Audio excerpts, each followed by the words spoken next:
Regardez cette espèce, dont le monde entier a entendu parler ces derniers mois. Le pangolin.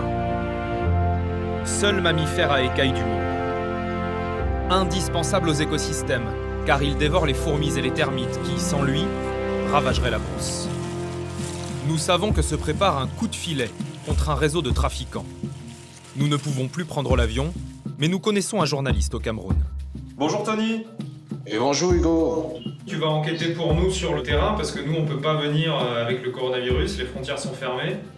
Ouais, il n'y a pas de souci. Est-ce que ça peut être dangereux d'enquêter sur le pangolin au Cameroun? Oui, ça peut être très dangereux.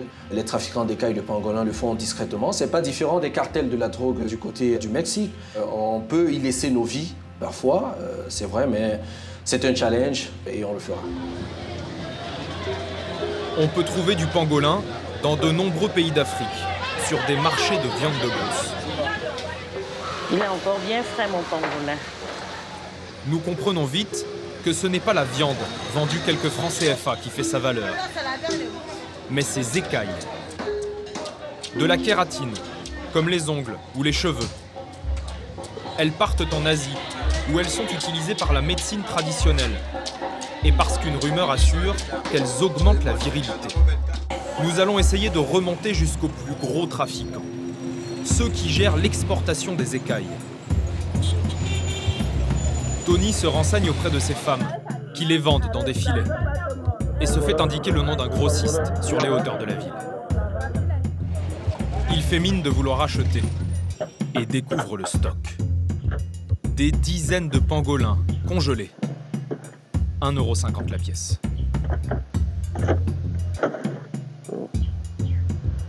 Ça, c'est le frais. Leurs écailles partiront vers le Nigeria, la plaque tournante, où le kilo se négocie 50 €, avant de rejoindre l'Asie, où il atteint 250 €. En Asie, il existe aussi des pangolins à l'état sauvage. Alors pourquoi viennent-ils les chercher en Afrique? Parce qu'il n'y a déjà plus assez de pangolins asiatiques, victimes eux aussi du braconnage. Si je résume, le pangolin est protégé par la loi au Cameroun, mais il y a une partie de la population qui n'en tient pas compte. Oui, parce que ce sont les écailles de pangolin qui sont le point névralgique de ce trafic. Est-ce qu'il y a eu dernièrement des saisies de cargaison d'écailles de pangolin? Oui, tout récemment, les autorités ont mis la main sur une trafiquante qui avait avec elle 50 kg d'écailles de pangolin. Son arrestation a été filmée et nous avons pu récupérer les images. C'était au mois de mars, en pleine forêt. Les enquêteurs avaient repéré la trafiquante depuis longtemps. Ce sont les agents des forêts et de la faune qui débarquent à l'improviste et tombent sur les sacs d'écailles. Bonsoir madame, c'est la délégation des forêts. Par rapport à quoi? Vous avez quoi dans la savane? C'est quoi qu'il y a dedans? Des écailles de pangolin. Des écailles? Oui. Vous faites quoi avec les écailles? Vous faites le trafic des écailles? L'arrestation s'avère plus compliquée que prévu. Donc, Elle ne ici, semble ici. pas très inquiète Les et va écailles jouer ici. une dernière carte pour s'en sortir. Madame, laissez le téléphone. Non, j'attends mon mari, non. Laissez d'abord le téléphone. Bon, pour le moment, on n'a pas trop de temps à perdre. Elle a la certitude que son mari va pouvoir la sortir de là. Les enquêteurs acceptent de nous raconter ce qu'il s'est passé en détail. Nous revenons sur les lieux avec eux. C'est ici. C'est là? C'est sa maison là? Oui, c'est sa maison ici. D'accord. Elle a pris le téléphone, elle a appelé son mari. Elle a dit que son mari est gendarme. Et le commandant de brigade de gendarmerie a demandé que nous sortions de la maison et qu'on se dirige à la gendarmerie.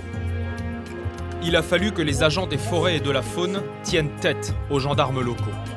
La trafiquante d'écailles a été présentée devant un juge. Mais la gendarmerie est-elle impliquée? Les braconniers ont-ils réussi à corrompre les autorités locales, alors que nous nous trouvons à la lisière d'une immense réserve naturelle? Quand une filière est démantelée, c'est la plupart du temps grâce au travail acharné d'une petite association locale. À sa tête, un combattant. Vous venez à temps? Il prépare une opération d'envergure.